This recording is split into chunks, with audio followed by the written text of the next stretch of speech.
And to that end, I want to bring in NBC News legal analyst Glenn Kirshner to help us walk through that a little bit more. Glenn, obviously sentencing would be the next phase of this. What would you anticipate that to look like from both the prosecutor's side and from the defense side?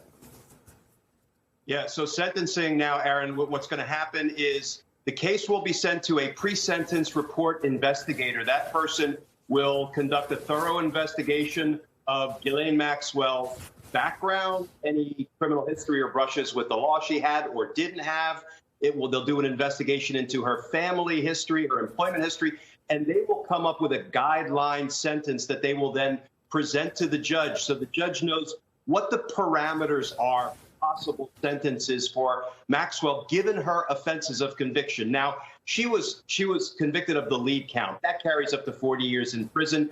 He was also convicted of a 10-year offense, multiple 5-year offenses. The reality is, even though that the sentencing guidelines will be well below the statutory maximum sentences, she is facing what could very well be a de facto life sentence. So here is what I will be intently interested in.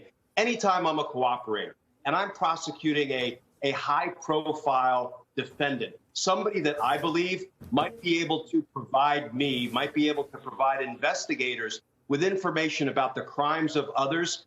Ordinarily, what I try to get that person to do is plead guilty and cooperate prior to trial. Miss Maxwell obviously didn't want to do that. But you know what? Once a jury returns guilty verdicts, I, as the prosecutor, will almost always step back to that defendant through counsel and say, listen, now you are concretely looking at spending the rest of your life in prison. You have one last opportunity to reduce your sentence and to cooperate with the prosecution. So do we think Ghislaine Maxwell could provide the prosecutors with information about other people who were involved in Jeffrey Epstein's criminal circle?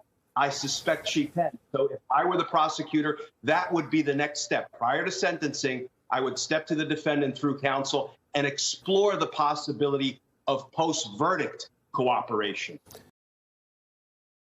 Thanks for watching our YouTube channel. Follow today's top stories and breaking news by downloading the NBC News app.